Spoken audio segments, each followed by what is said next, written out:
Your bath kit is a very easy system to cut and install.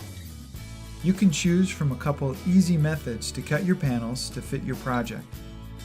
One method is scoring and snapping your panel.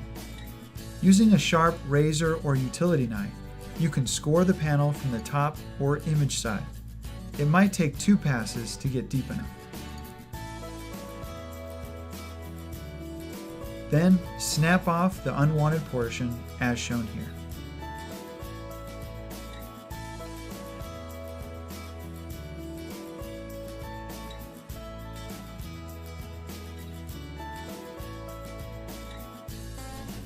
A good knife is also very handy to trim up your panel to get a nice tight corner fit. But be careful when using a knife.